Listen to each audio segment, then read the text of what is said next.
오늘은 달려가노라 이런 제목으로 말씀을 드리겠습니다. 할렐루야. 네. 바울은 어떤 사람입니까? 우리가 빌립보서를 통해서 보게 되는 사도 바울, 그는 그리스도께 사로잡힌 사람이었습니다. 한번 따라서 할까요? 그리스도께 사로잡힌 사람. 다르게 표현하면 그리스도의 포로라고 표현할 수 있겠습니다. 근데 이 표현은 부정적인 의미가 아니라 긍정적인 의미죠. 우리가 사랑의 포로 이런 표현을 씁니다. 누군가를 사랑하면 그 사랑에 사로잡혀 삽니다. 사랑의 포로가 되면 불행합니까? 행복합니까? 행복하죠. 즐겁고 기쁘고 행복합니다. 사도 바울이 그리스도께 사로잡혀 살았는데 그리스도께 사로잡힌 사도 바울의 삶은 불행한 삶입니까? 행복한 삶입니까? 행복한 삶이었습니다.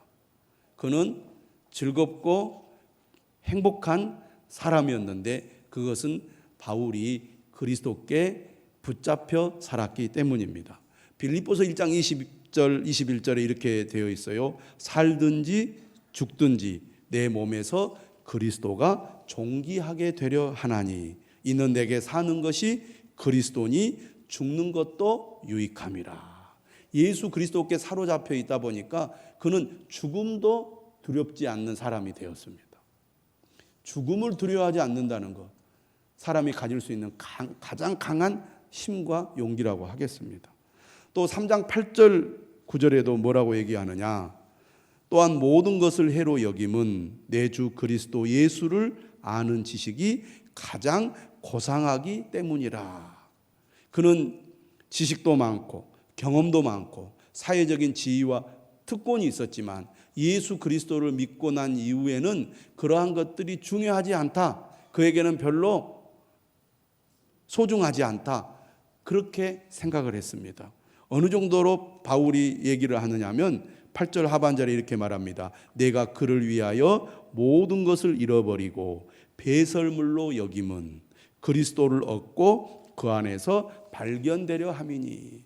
그전에는 소중하게 여겼던 것이 지금은 쓰레기같이 여겨진다는 것입니다.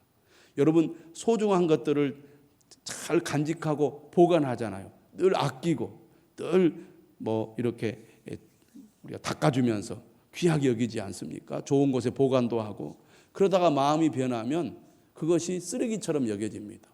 그래서 한순간에 다 버리죠. 내가 이걸 예전에는 소중하다고 생각했는데 지금 보니까 쓰레기다. 그러면 다 버리는 겁니다. 여러분, 우리가 마음이 변해서 그렇게 버린 것들이 얼마나 많이 있습니까? 사도 바울은 그전에 자기에게 정말로 중요하다고 여긴 것들을 예수 그리스도께 붙잡힌 이후로는 배설물처럼 쓰레기처럼 여겼습니다.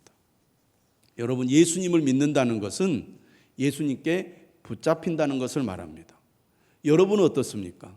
여러분은 예수 그리스도를 믿는다고 말은 하지만 예수 그리스도께 붙잡힌 사람입니까?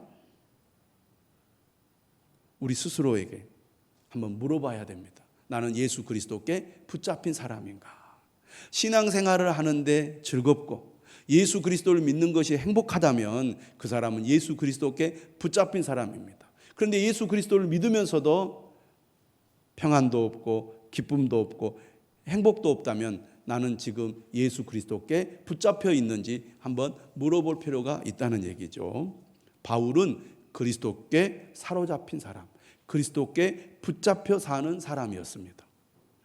바울은 또 어떤 사람입니까? 한번 따라서 합시다. 삶의 목표가 분명한 사람이었다. 오늘 본문에 보니까 바울이 이렇게 얘기를 해요. 내가 이미 얻었다 함도 아니요 온전히 이루었다 함도 아니라 오직 내가 그리스도 예수께 잡힌 바 된 그것을 잡으려고 달려가노라.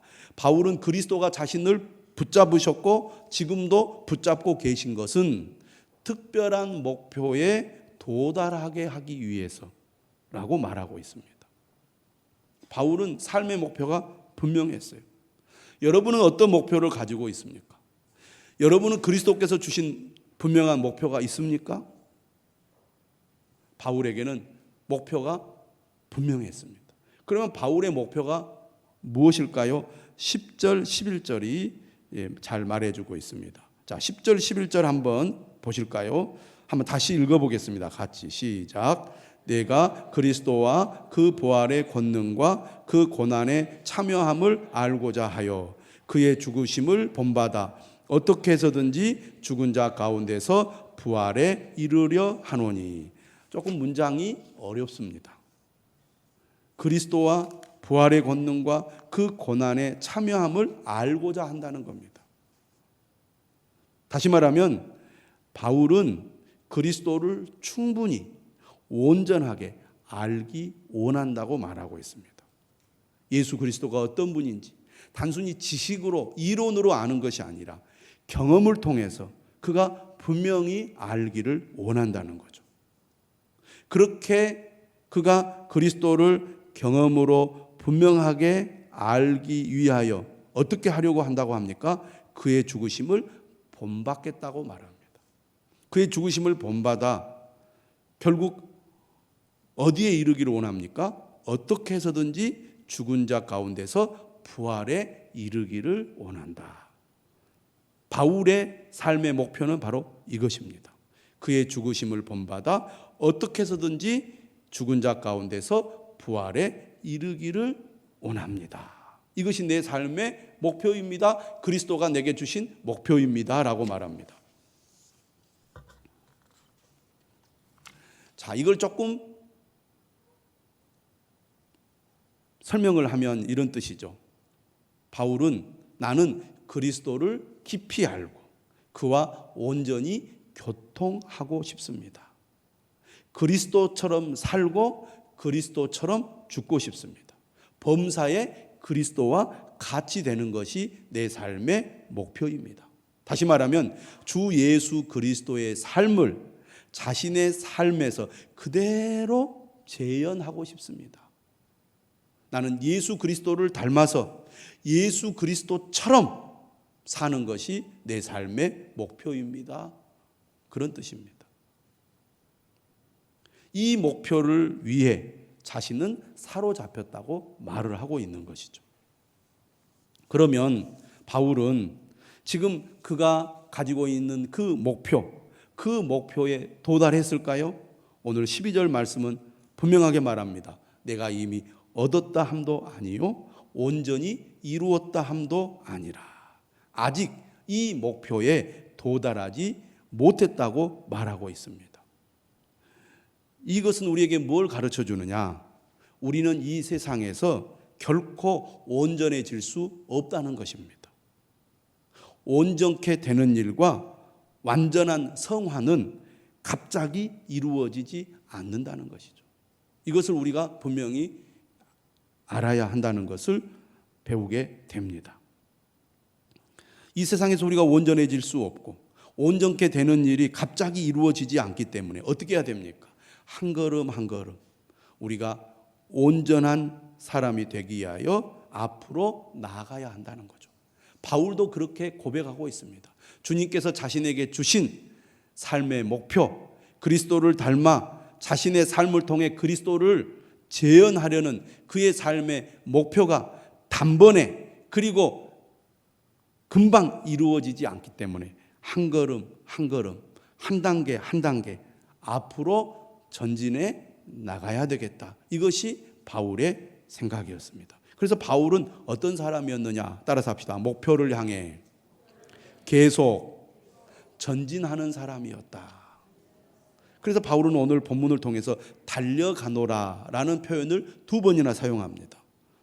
12절에서도 내가 그리스도 예수께 잡힌 바 된 그것을 잡으려고 달려가노라 이렇게 말하고 있고, 또 14절에서도 하나님이 위에서 부르신 부름의 상을 위하여 달려가노라 이렇게 말하고 있습니다. 그리스도께 사로잡혀 사는 사도 바울, 그래서 분명한 목표를 가지고 있는 사도 바울은 그 목표를 이루기 위하여 계속 앞으로 달려가고 있다는 겁니다. 달려간다는 것은 우리가 한 번에 펄쩍 뛰어서 목표 지점에 도달할 수 없죠. 한 걸음 한 걸음 나아가야 목표 지점에 도달합니다. 한 단계 한 단계 앞으로 열심히 나아가야 목표 지점에 도달할 수 있다는 것입니다. 달린다는 것은 그런 의미를 가지고 있어요. 그래서 우리가 하나님께서 우리에게 주시는 목표, 영적인 목표, 삶의 목표를 이루기 위해서는 한 걸음 한 걸음 앞으로 나아가야 한다는 거죠. 가만히 있다가 갑자기 목표점에 도달할 수 없다는 것입니다. 그리고 달려간다는 것은 무엇을 의미하느냐? 가만히 수동적으로 있으면 시간이 지나면 저절로 목표를 이루는 것이 아니라 적극적으로 행동해야 된다는 것입니다. 여러분, 신앙생활은 하나님의 은혜를 따라 하나님이 주신 힘으로 우리가 해나가는 거죠. 하나님의 은혜가 없이는 할 수 없습니다. 하나님이 우리에게 힘을 주시고 능력을 주시지 않으면 우리는 할 수 없습니다. 이런 고백을 합니다. 그런데 이 고백을 우리가 오해하면 나는 아무것도 안 하고 가만히 있으면 하나님이 알아서 해준다라고 우리가 오해할 수 있는데 그게 아닙니다. 하나님이 우리에게 은혜를 주시고 힘을 주시면 그 은혜와 힘을 바탕으로 우리가 적극적인 행동을 하는 겁니다. 그렇기 때문에 달려간다라는 표현은 한 걸음 한 걸음 적극적으로 행동으로 옮기는 것을 의미합니다. 여러분은 얼마나 앞으로 전진하고 있습니까? 목표를 향해서 계속 나아가고 있습니까? 전 여러분들이 그런 믿음의 사람이 될 수 있기를 주님의 이름으로 축원합니다. 나는 더 이상 목표도 없고 꿈도 없습니다. 나는 더 이상 하고 싶은 것도 없습니다. 이렇게 스스로 생각하는 분이 있다면 오늘 사도 바울의 고백을 여러분들이 마음에 꼭 새겨서 나도 사도 바울처럼 그렇게 고백하고 그런 믿음으로 나아가야 되겠다. 그렇게 생각할 수 있기를 바랍니다. 내가 이미 얻었다 함도 아니에요. 온전히 이루었다 함도 아니라 오직 내가 그리스도 예수께 잡힌 바 된 그것을 잡으려고 달려가노라. 지금 사도 바울은 나이가 많이 들었습니다. 사실 언제 죽을지도 모르는 감옥 안에서 이렇게 고백하고 있는 거예요. 나는 할 만큼 했다. 내가 얼마나 그동안 고생을 많이 했는 줄 아느냐. 나는 이제 할 만큼 했으니 이제는 쉬고 싶다. 그만하고 싶다. 바울은 그렇게 말하지 않았습니다. 여전히 나는 배가 고픕니다. 여전히 나는 할 일이 많이 있습니다. 여전히 나는 목표 지점에 이르지 못했습니다. 그러므로 나는 앞으로도 계속 앞으로 전진하겠습니다. 달려가겠습니다. 바울이 그렇게 고백하고 있던 것입니다. 제가 최근에 니샤렌이라는 사람의 이야기를 보았습니다. 니샤렌 처음 들어보셨을 거예요. 처음 들어보셨죠? 대답을 안 하시는데 이름을 좀 더 정확하게 말하면 니시아리안입니다. 니시아리안. 이 사람 어느 나라 사람 같아요? 어느 나라 사람 같습니까? 니시아리안. 중국 사람입니다. 발음이 중국 사람 같잖아요. 근데 지금 현재 이분의 국적은 룩셈부르크입니다. 1991년에 귀화해서 지금까지 룩셈부르크인으로 살아가고 있는 중국계 룩셈부르크인인데 이분의 직업이 뭐냐? 탁구 감독입니다. 탁구 치는 사람이에요. 남편이 룩셈부르크 사람인데 탁구 코치입니다. 그러니까 남편을 만나가지고 이제 룩셈부르크로 귀화해서 30년 이상 룩셈부르크인으로 살아가고 있는데 이분이 이제 탁구가 올림픽 정식 종목으로 선정되기 전인 1983년에 세계 선수권 여자 복식에서 우승한 경력이 있습니다. 83년이면 거의 몇 년 전이죠? 거의 40년 전입니다. 그렇죠? 그러니까 얼마나 오랜 옛날에 탁구를 쳐서 성공한 사람입니까? 이분의 나이가 몇 살이냐? 1963년생입니다. 그러니까 우리나라 나이로 60살이죠. 여러분 운동선수 아무리 잘해도 요즘 건강해도 30대 중반이 지나면 계속 현역으로 뛰기 어렵고 현역으로 뛴다 할지라도 세계적인 선수들과 어깨를 나란히 하기는 불가능합니다. 그런데 이분이 놀랍게도 지금도 현역으로 탁구 경기에 나가고 있다는 것입니다. 이분이 룩셈부르크 코치이고 감독인데 자기보다 더 잘 치는 여자 선수가 없어요. 그래서 본인이 선수로 나갔는데 2000년 시드니 올림픽부터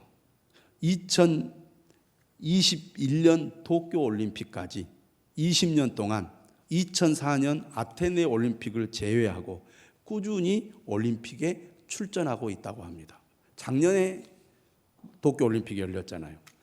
만 58세의 나이임에도 불구하고 세계 랭킹 42위를 기록하고 있는 실력자입니다. 대단하지 않습니까? 나는 여전히 배가 고픕니다. 나는 여전히 목표가 있습니다. 그러니 열심히 훈련하고 열심히 경기에 나서서 세계적인 선수들과 나란히 겨루게 된 겁니다. 왜 이 선수가 우리나라 사람들에게 알려졌느냐? 여러분들은 전혀 모르시군요. 우리나라 탁구 선수 중에 신유빈이라는 선수가 있습니다. 들어보셨습니까? 작년에 만 17살이었어요. 탁구 신동입니다. 그 선수와 2회전에서 만나서 경기를 했습니다. 누가 이겼을까요? 신유빈이가 이겼습니다. 그런데 그 전에 몇 년 전에 한번 두 사람이 경기를 했는데 그때는 니 샤렌이 이겼다고 해요. 근데 이번에는 니 샤렌이 이제 졌어요. 아주 대등한 경기를 했습니다. 그런데 결국 신유빈 선수가 이긴 거죠. 그래서 그가 이제 인터뷰를 했습니다. 니 샤렌이 신유빈이 정말 좋은 경기를 했고 다시 만났는데 정신적으로 더 강해졌네요. 그녀는 새로운 스타입니다. 이렇게 칭찬을 했습니다. 그러면서 그가 이런 얘기를 했어요. 오늘의 나는 내일보다 젊습니다. 오늘의 나는 내일보다 젊습니다. 계속 도전하세요. 즐기면서 하는 것도 잊지 말고요. 이분이 중국에서 탁구를 할 때는 매우 불안한 마음으로 했대요. 치면 어떡할까 하고 그 지는 것에 대한 그 불안한 마음으로 했는데 자기가 이제 그 룩셈부르크에 가서 탁구를 하면서 즐거운 마음으로 해야 된다는 걸 배운 거예요. 그래서 신나게 즐겁게 그렇게 했답니다. 여러분, 우리가 하나님의 은혜를 받으면 즐겁습니다. 기쁩니다.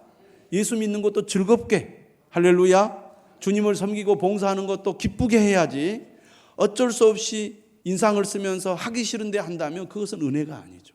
근데 우리가 정말 하나님의 은혜를 받으면 기쁨이 있고 즐거움이 있어요. 그러면 지치지 않고 계속할 수가 있습니다. 또 주님이 우리에게 주신 분명한 삶의 목표와 꿈이 있으면 계속해서 앞으로 전진할 수 있습니다. 내가 나이도 많이 먹었는데 이만큼 했는데 내 사정이 이런데 더 이상 뭘 해 하면은 그 사람은 거기에서 주저앉게 됩니다. 여러분, 어떤 사람이 젊은 사람입니까? 나이가 많아도 나이가 젊어도 꿈이 없고 목표가 없는 사람은 이미 늙어버린 사람입니다. 나이가 많아도 꿈이 있고 목표가 있는 사람은 젊은 사람이에요. 제가 TV에서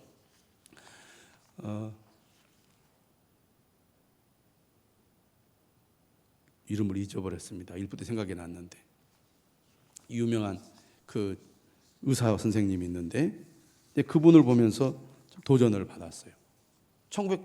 이분이 연세가 80세인데 가정의학과 교수거든요. 연세대학교 가정의학과 교수였는데 윤방부 교수라고 들어보셨을 거예요. 옛날에는 텔레비전에 많이 나왔습니다. 이제 80세 정도 되니까 TV에 나오지를 않아요.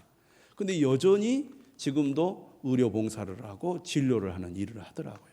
물론 의사는 나이 제한이 없습니다. 건강하면 의사 일을 할 수 있고 돈을 벌 수 있기 때문에 뭐 나이가 많이 들어도 하겠지만 여러 가지 봉사를 하면서 사명감을 가지고 일한다는 것은 결코 쉬운 일이 아닙니다. 근데 이분은 80세가 되어도 여전히 그에게는 사명이 있고 또 목표가 있기 때문에 계속해서 부지런하게 그 일을 하더라고요. 그리고 그것을 감당하기 위해서 열심히 운동을 하는 것을 보았습니다. 왜냐하면 체력이 좋아야 일도 할 수 있으니까 80이 되어도 아주 건강한 모습으로 봉사를 하는 것을 보았는데 우리도 그런 꿈과 목표가 있어야 되지 않겠습니까? 지난 2022년 8월 2일에 온누리교회 하용조 목사님 그 11주기 추모 예배를 드린 기사를 제가 읽어보았습니다. 서울의 온누리 교회는 우리 한국 교회에 영향을 끼친 교회 가운데 아주 대표적인 교회입니다. 그 교회가 뭐 찬양 사역이라든지 문화 사역이라든지 영상 사역이라든지 여러 가지 사역을 통하여 긍정적인 영향을 많이 끼쳤는데, 그 교회를 설립했던 목사님이 고 하용조 목사님이십니다. 근데 이 목사님이 65세에 세상을 떠났거든요. 여러분, 지금으로 치면은 65세는 아주 젊은 나이입니다. 그런데 이분이 왜 그렇게 일찍 세상을 떠났느냐? 평생 질병 가운데 살았기 때문입니다. 생전에 암 수술을 7번이나 했습니다. 한 번, 두 번 하는 것도 결코 쉬운 일이 아닙니다. 그런데 7번의 암 수술을 했고, 폐결핵에, 인공투색에, 당뇨에, 고혈압에, 심근경색 등에 시달리면서 평생 병을 짊어지고 살다가 결국은 병 때문에 세상을 떠났거든요. 여러분, 사람이 보통 그런 질병을 가지고 살았다면 뭘 하겠습니까? 그저 병치레만 하다가 아마 인생을 마쳤을지 모릅니다. 그런데 이처럼 그가 몸에 암세포를 지니고 평생을 살았지만 그는 그 어떤 분보다 위대한 삶을 살았고 많은 그리스도인들에게 영향력을 끼치는 삶을 살았거든요. 온누리교회 담임 목사인 이재훈 목사가 이렇게 얘기를 했습니다. 온누리교회의 성장과 성숙은 고인이 약함을 기뻐하며 그리스도의 능력을 의지했기 때문입니다. 그러면서 이렇게 얘기를 했어요. 하용조 목사님은 두 가지 면에서 사도 바울을 닮았는데, 첫째는 전도와 선교에 대한 열정의 삶이고, 두 번째는 약함을 기뻐하고 자랑한 것입니다 라고 이야기를 했어요. 그러면서 이렇게 얘기합니다. 육체의 질병이 가져오는 연약함과 싸우면서도 전도와 선교에 대한 열정이 조금도 위축되지 않고 도리어 가장 연약한 그때에 가장 열정적인 헌신을 했습니다. 삶의 목표가 뚜렷했기 때문에 그 목표를 위하여 계속 앞으로 전진하고 또 전진하는 삶을 살았던 것입니다. 그것이 심한 질병에도 불구하고 그를 주저앉히지 않았고 죽을 때까지 수많은 사람들에게 복음을 증거하고 또 세계 열방에 선교하는 삶을 살게 만든 것입니다. 여러분은 어떻습니까? 우리는 어떻습니까? 우리는 건강함에도 불구하고 이분처럼 열정을 가지고 중단하지 않고 주님 부르시는 그날까지 앞으로 전진하고 있습니까? 그 열정이 우리에게 있느냐? 오늘 말씀은 우리에게 도전을 하고 있습니다. 이처럼 사도 바울은 내가 이미 얻었다 함도 아니요 온전히 이루었다 함도 아니라 오직 내가 그리스도께 잡힌 바 된 그것을 잡으려고 달려가노라. 오늘 우리도 이러한 믿음으로 앞으로 전진해야 되지 않겠습니까? 그렇다면 어떻게 그 목표에 도달할 수 있을까요? 첫째는 자기 검토가 필요하다는 것입니다. 오늘 보면 13절에 이렇게 얘기해요.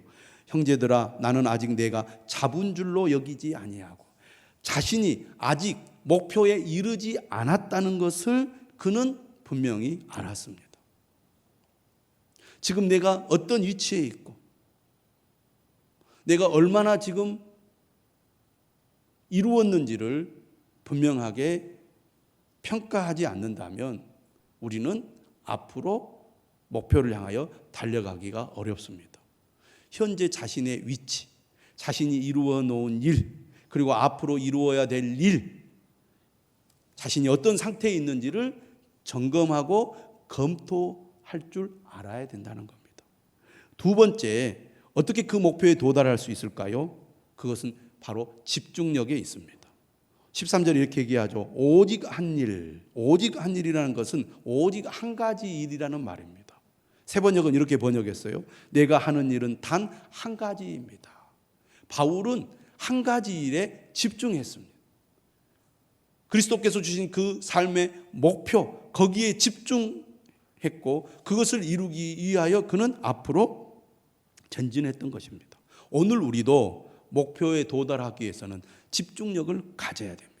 여러분, 우리가 똑같이 시간을 내서 어떤 일을 해도 그 성과가 다른 이유는 여러 가지가 있겠죠. 능력의 차이도 있겠지만 집중력의 차이가 많이 있습니다. 여러분, 우리 자녀들이 1시간, 2시간, 3시간 자리에 앉아서 공부를 해도 얼마나 집중력을 가지고 공부하느냐에 따라서 결과가 다릅니다. 그렇잖아요. 어떤 일을 잘 해내는 사람의 특징은 집중력이 좋다는 것입니다. 여러분, 우리가 신앙생활 하는 것도 마찬가지입니다. 주님을 믿고 섬기는 일도 마찬가지예요. 주의를 두리번거리지 말고 주의를 분산시키는 이런저런 것들에 한눈을 팔지 말아야 하는데, 한눈을 팔다 보니까 우리가 목표에 이르기 위한 노력들을 기울이지 못하게 되지 않습니까? 결심은 줄기차게 하지만 실천은 못하는 경우가 많습니다. 출발은 하지만 결국 도중에 주저앉는 사람들이 얼마나 많이 있습니까? 그러다 보니까 그리스도인의 삶을 살다 말다 하게 됩니다. 사도 바울처럼 오직 한 가지 일에 집중해야 우리는 목표를 이룰 수 있고 목표를 향해 갈 수 있습니다. 바울의 삶은 매우 규칙적이고 지속적이었습니다. 그것이 어떻게 가능합니까? 저절로 되지 않습니까? 되지 않습니다. 반드시 훈련이 필요하다는 겁니다. 우리가 열심히 예배드리고 열심히 말씀을 묵상하고 말씀에 훈련을 하는 이유가 여기에 있는 것입니다. 시간도 조절해야 되고 자기 자신도 잘 조절해야 되는데 그러려면 훈련이 필요하다고 할 수 있습니다. 그래야 우리가 집중력을 가지고 목표에 이룰 수 있다 그 말입니다. 세 번째, 목표에 도달하려면 어떻게 해야 됩니까? 뒤에 있는 것은 잊어버려야 합니다. 많은 사람들이 내가 왕년에 예전에 열심히 주님을 섬겼다고 봉사했다고 그렇게 얘기를 합니다. 그러면서 지금 현재 아무것도 하지 않고 있습니다. 목표도 없다고 말합니다. 꿈도 없다고 말합니다. 할 것이 없다고 말합니다. 여러분, 자기 만족에 빠져 계속 뒤를 돌아보면서 자랑하고 뿌듯해하지 말아야 하겠습니다. 뒤에 있는 것은 잊어버려야 합니다. 앞에 있는 것을 잡으려고 표대를 향하여 그리스도 예수 안에서 하나님이 위에서 부르신 부름의 상을 위하여 달려가야 될 줄로 믿습니다. 목표에 이르기 위해서는 목표에 집중해야 됩니다. 그리고 주님께서 우리에게 예비하신 영원한 상에 집중해야 될 줄로 믿습니다. 여러분은 무엇을 위하여 살아갑니까? 여러분의 삶의 끝은 무엇입니까? 우리는 이 세상에 살다가 이 세상이 전부라고 생각하고 사는 사람이 아닙니다. 영원한 하나님의 나라, 영원한 생명, 하나님께서 우리에게 예비하신 영원한 상이 있음을 믿는 사람들입니다. 오늘 14절에 그렇게 분명히 얘기해요. 그리스도 예수 안에서 하나님이 위에서 부르신 부름의 상을 위하여 달려가노라. 우리가 얼마 있지 않으면 주님 앞에 서게 될 것입니다. 우리 모두 다. 그때 여러분, 주님이 여러분에게 뭐라고 말씀하실 것 같습니까? 착하고 충성된 종아, 그동안 수고했다. 내가 너를 위하여 큰 상을 예비하였노라. 그 말을 여러분 들을 수 있겠습니까? 목표와 상에 집중하십시오. 그러면 우리는 그 목표를 향하여 앞으로 달려갈 수 있게 될 것입니다. 여러분, 나는 더 이상 꿈도 없습니다. 소망도 없습니다. 목표도 없습니다. 그저 평안하게 아무 일 없이 살면 됩니다. 그렇게만 생각했다면 오늘 다시 한번 마음을 새롭게 하고 목표를 향하여 앞으로 달려가는 저와 여러분들이 되시기를 주님의 이름으로 축원합니다.